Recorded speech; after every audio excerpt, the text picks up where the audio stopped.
Thank you for joining me today. My name is Sarah Vanderheiden, and I am the Assistant Makery Manager at Elmhurst Public Library, but I also help out with the Genealogy Club. I have a bachelor's in history, and I have done a few genealogy-related research projects with local history museums. So today I'm going to share with you some of my genealogy knowledge and show you how to use one of our databases, HeritageQuest. Now, anytime you need to access one of our databases, you have to start at the elmhurstpubliclibrary.org website. If you do not start at the website, there's no way for the database to confirm you're an Elmhurst resident, so it won't be able to let you access it for free. Once you're on our website, you can go to the e-library menu, and this will give you all of our categories for our electronic resources, including our ebooks, e-magazines, and all of our databases. You can go to the all databases by title if you want to get a list of every database that we subscribe to that you have access for free with your library card. But today we're specifically interested in genealogy databases, so we're going to go to the biography and genealogy section. This will list the databases specific to biography and genealogy. So we have the biography databases at the top, and then followed by the genealogy databases. There are 3 databases that the Elmhurst Public Library subscribes to. All 3 of them are owned by Ancestry. So that includes Ancestry Library Edition, Fold 3, and HeritageQuest. Ancestry Library Edition is usually only available when you're in the library building. But during the coronavirus pandemic of 2020, Ancestry has been allowing people to access the database remotely for a limited time using their Elmhurst Library card. This database includes census records, but it does not include newspaper and obituary articles or local history books and published genealogy research. Fold 3 can be accessed in the library or at home using your library card, and it specializes in military records. And then HeritageQuest is the one that we're going to focus on today. You can access it in the library without a library card or from home with your Elmhurst library card. And it has some census records available, but it also has some published local history books and genealogy articles and other genealogy records.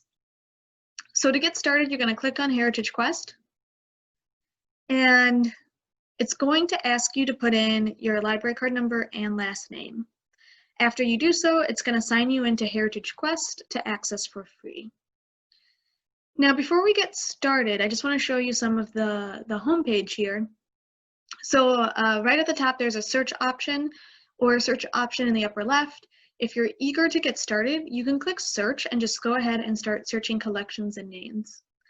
There's also the research aid section, and this section has resources for you to learn more about HeritageQuest and to learn more about genealogy research in general. So this is, again, created by Ancestry, so some of this information overlaps with their other Ancestry products.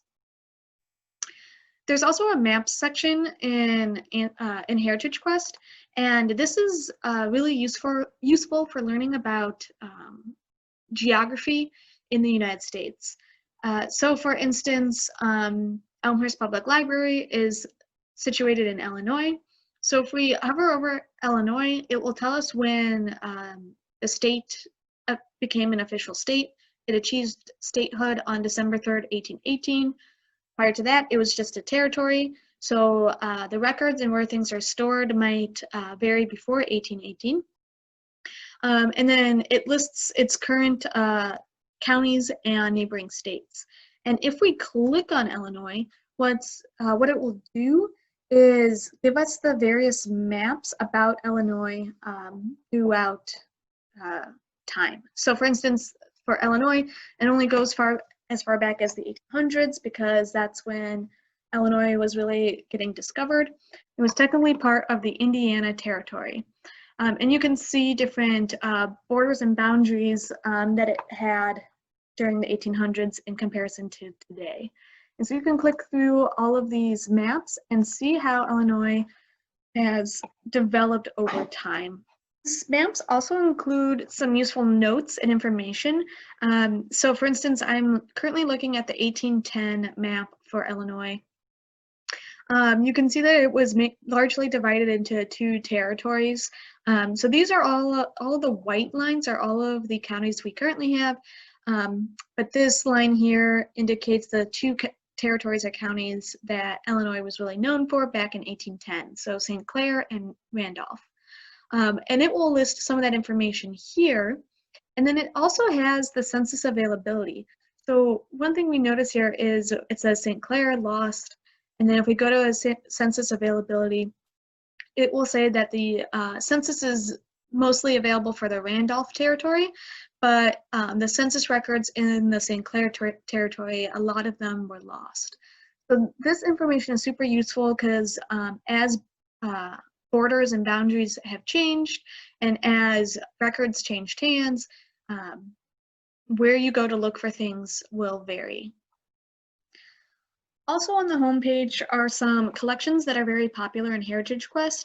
So that includes the city directories, census map guide, U.S. Indian census rolls, mortality schedules, and the agricultural and industrial schedules. And lastly, the U.S. Freedmen Bank records.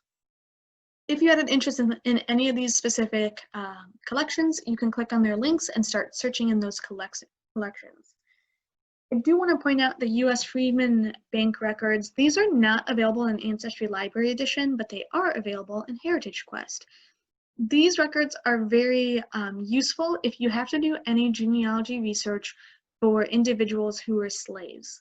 So right after the Emancipation Proclamation and the Civil War, during the Reconstruction era, all of these slaves who were freed had to have banks established, bank accounts established for the first time for them. So the United States set up a system to get them a bank account, and this became known as the Freedmen Bank records. So if you have any ancestors you're researching or any people you're researching who might have been slaves prior to the Civil War, it is likely that you're going to find a record for them in the Freedmen Bank records. Also popular in HeritageQuest are the U.S. Census records. You will notice that you can search specific years. So the U.S. Census records were recorded every 10 years, the first one being recorded in 1790, shortly after the establishment of the Constitution. However, the census records between 1790 and the mid-1800s only had the head of the household's name recorded. Anyone who lived with the head of household was simply just marked as a tally. So regardless if it was a spouse, a child, a parent, or any slaves or servants or boarders, anyone who was not the head of the household was not listed by name for the first 50 years or so of the census records. After the mid-1800s to modern times, they started recording each individual person's name and how they related to the head of the household. And then each census record asks different questions. So for instance, around the 1880s, there was an immigration boom. So a lot of the questions in the 1880 census record has to do with the person's birthplace, their parents' birthplace, and the languages they speak, because there was an interest in seeing immigration patterns. Whereas in the 1940 census record, that was recorded during the Great Depression when there was issues with employment. So a lot of the questions asked in the 1940 census record had to do with employment and wages, and if somebody owned a house or not. I also want to point out that the most recent census record you can access is 1940. Census records only become public record 72 years after they're recorded. So the 1950 census record will not be available until 2022 at the earliest. Also in HeritageQuest are some Canada census records. You can also search for any published books, Revolutionary War documents, or obituaries. So the books and the obituaries are unique to HeritageQuest and not available in Ancestry Library Edition. So let's get started searching. I'm going to click on the search button. And what's kind of unique with HeritageQuest, when you go to search, it's actually going to make you search by a collection first. So again, it's going to divide up into some of these more popular collections and categories. So the US Census being very popular, followed by books and wills and so forth. So if you had a collection you wanted to search in, or say you wanted to search by geography, by country, you can click on any of these links and begin searching for those collections, or for those topics. So I'm going to search the US Census Record, and I'm going to search all. And once I search all, then it's going to allow me to search a name. If you are starting your genealogy research, I recommend searching broadly using a person's first name and last name with no other information added. So I'm going to do a search that should be pretty easy for us. Hopefully everyone has heard of him. His name is Franklin Roosevelt. It does not matter if you have upper or lowercase, but spelling can make a difference. So you can search without narrowing the spelling, or you can search with the exact spelling you input. I recommend when you get started to not search with the exact spelling because there are instances where spelling has changed. So if you search exact, you might reduce the search results you get. And if you have too little search results, you might not find any records. So again, if you're just getting started with genealogy research, I recommend putting in the first and last name, searching broadly with no other information, and see how many search results you get. So we're going to go ahead and hit search. And by searching just for US Census records for the name Franklin Roosevelt, we have 98 records.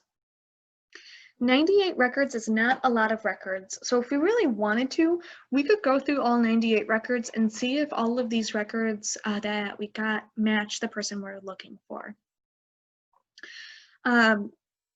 These 98 results, though, just to be aware, since we searched very broadly, they will be search results for anyone where Franklin Roosevelt was matched up. So this could be somebody with the last name Roosevelt and a first name that begins with an F, or somebody with the first name Franklin and a last name that's similar to Roosevelt. So these 98 results are not going to be all Franklin Roosevelts, just so you know. So if we wanted to try and narrow these results, then we would begin using some of our filter options.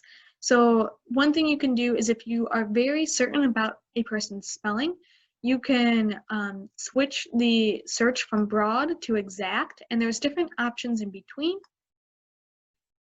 And so if you set them to exact and hit update, it is going to narrow your results usually. So we went from 98 records to 12 records. 12 records are not a lot to sift through, so if we wanted to, we could still go through all of these records and compare them with what we know about Franklin Roosevelt. But say we wanted to make sure that the records we were getting were for Franklin Roosevelt, we can edit our search and we can start adding information we know about him. So we can add in birth information. You do not need to add in all of this information. So if all you know is the year or the location, you can add any bits and pieces that you want. So you don't need date, day, month, year, and location. So the Franklin Roosevelt we're looking for served as a president. So we know at one point he lived in Washington, D.C. So I'm going to search for any event that happened in Washington, D.C. There are options to put in relatives and spouses and whatnot. So if you do know any of their information, you can add that as well.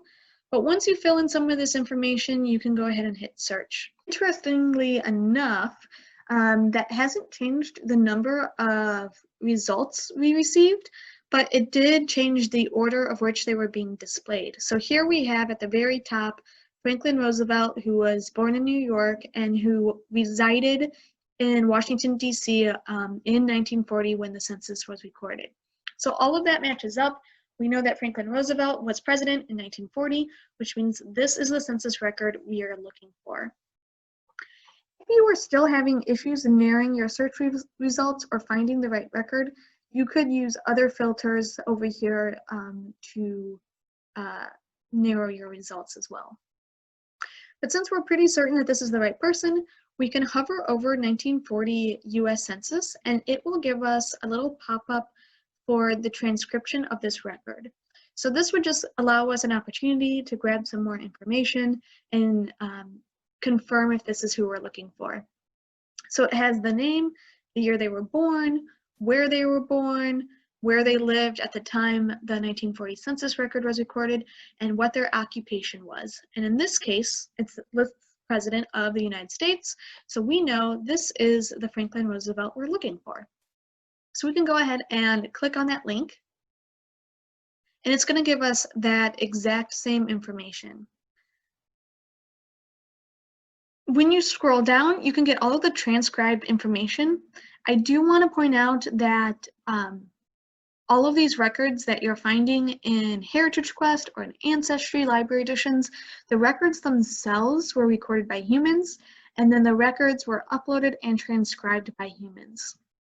So there was a lot of potential for human error in the record keeping, so you might notice spelling mistakes. Another thing I wanted to point out is that when you scroll to the bottom, you'll get links to other individuals who lived in that same house. So in this case, there's almost 10 people, it looks like, who permanently lived in the White House in 1940. So if we wanted to know more about some of these people that lived with Franklin Roosevelt, we can click on their names and it will direct us to their census record transcription. Also at the bottom is a source citation. So if you were doing any research that required you to list your sources, so if you're keeping really good genealogy records, you should have a source citation for every record you're finding. But especially if you're doing like a history paper or writing a book, you would want to have the appropriate source citation. And the nice thing is that HeritageQuest and Ancestry put this information already in a cited format for you. This is also useful if you wanted to locate the original record.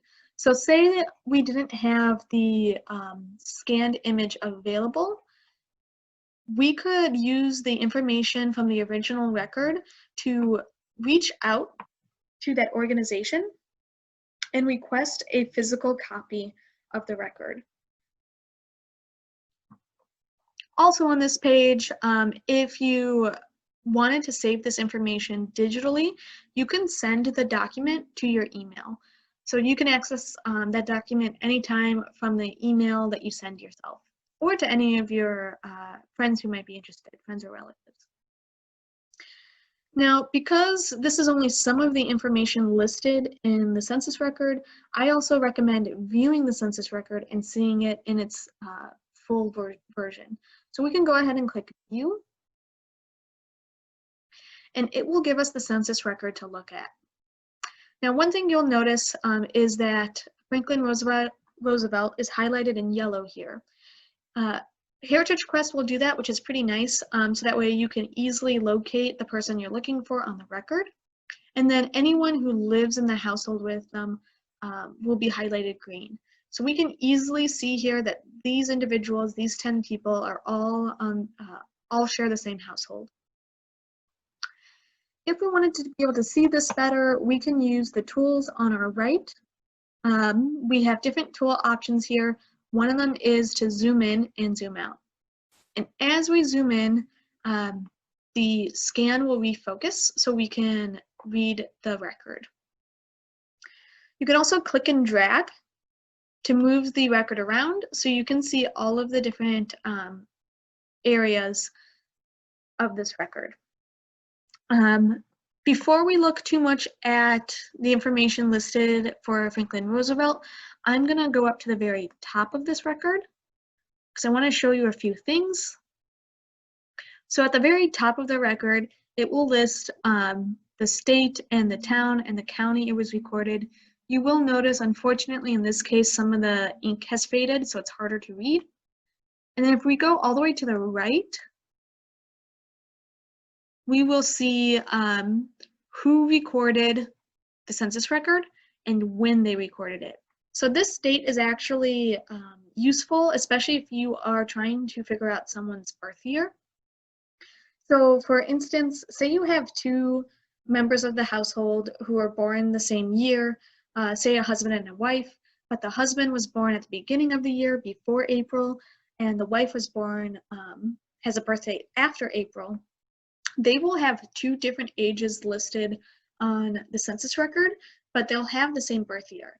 So if you are using the age listed and calculating it, be aware that you might be off by 1 year. So it's not going to be an exact math equation. Also on the top are all of the questions being asked in the census record. So some of this text is really tiny and hard to read. If you click on the boxes, it will give you a text box that pops up that has the information being asked in that question.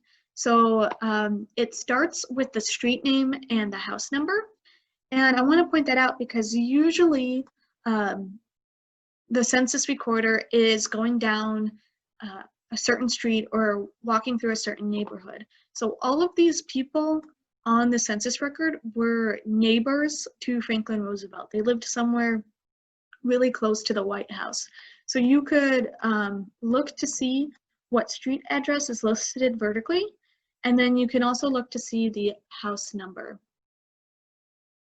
So if we wanted to get an idea of who Franklin might have socialized with, we have all of his nearby neighbors to look at. In addition to name, there's information that asks about whether they're the head of the household and their relation to the head of the household. One column I actually skipped near the front is whether they rented or owned their house. So that's another useful piece of information. And then it asks about marital status, ethnicity, age, education, where they were born, and so forth.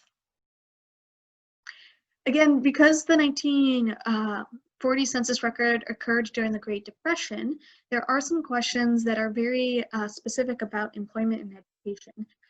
So there is a section here that asks about occupation and industry.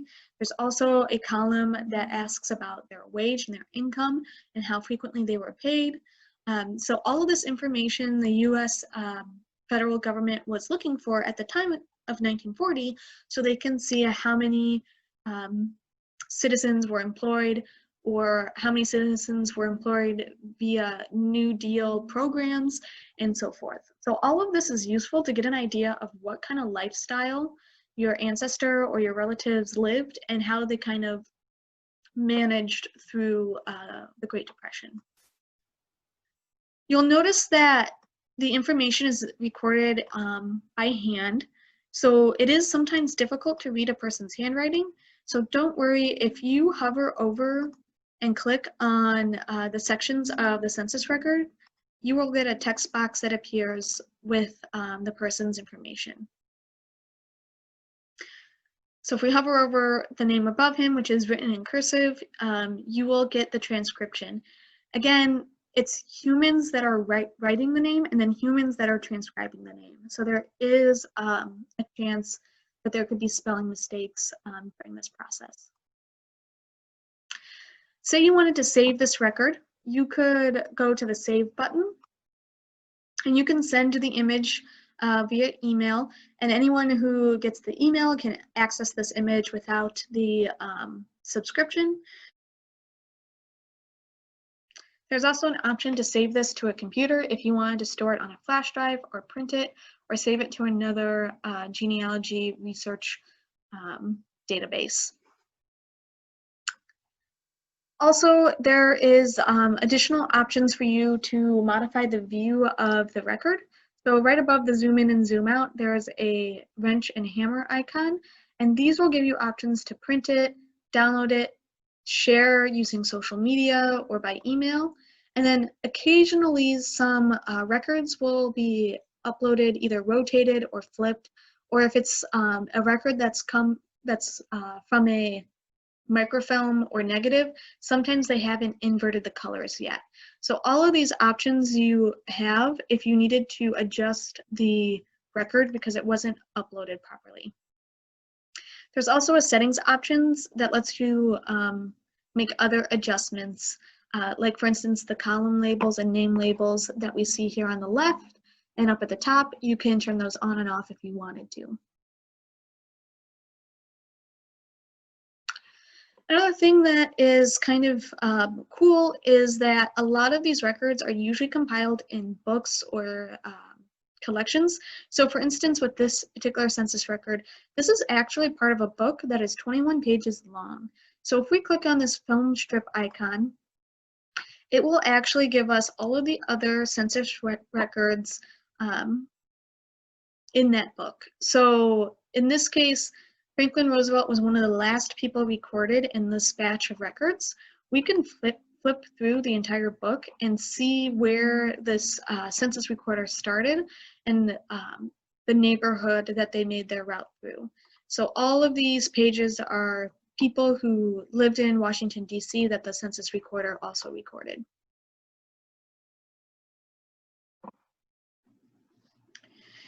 You can search other collections in similar ways to how we search the US Census record. One thing I do want to point out is at the very bottom, there's a way to search cemeteries. So Ancestry owns a lot of genealogy databases, including Ancestry and Ancestry Library Editions, Fold3, and HeritageQuest. They also own Find a Grave. Find a Grave is actually a separate website that's free to access anywhere, regardless if you're a library card holder or not. The nice part about it being linked to HeritageQuest is if we search in Find a Grave and just pick a location of where we want to search. So for instance, let's choose the US collection of cemetery records. It will give you the same type of search options with filters as the rest of the HeritageQuest search functions have. So this is unique. This kind of searching capability is not available in findagrave.com. So if you're having a hard time narrowing search results in Find a Grave or having a hard time in general finding your record, you can go to HeritageQuest and use all of these different filter options to hopefully find a record in Find a Grave this way. So for instance, going back to our example of Franklin Roosevelt, we know now from the census record that he was born approximately in 1882, and if we wanted to, we could actually plus or minus by a year, since we weren't 100% certain what year he might have been born in. And we can search. And it only gave us 2 results, and one of them is the Franklin Roosevelt we're looking for. He was born in 1882 and died in 1945 in his hometown where he was originally born. And we can view his record, and it gives us all of his information that Find a Grave has available.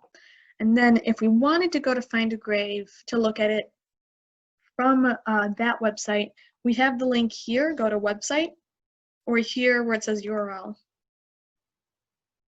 And it will take us to the Find a Grave page for Franklin Roosevelt with all of his information. Usually there's photos involved, usually at least a photo of the headstone and sometimes an additional photo of the individual. And then depending on the entry, there's usually a memorial that has a brief description of their life and then additional photos available or family members that they're related to. We hope you enjoyed this brief tutorial to HeritageQuest. If you had other questions about genealogy research or how to use HeritageQuest, again, there are resources available in the Research Aids section of HeritageQuest. If you have other questions, you can also email us at reference@elmlib.org. We hope you enjoyed this video and have a nice day.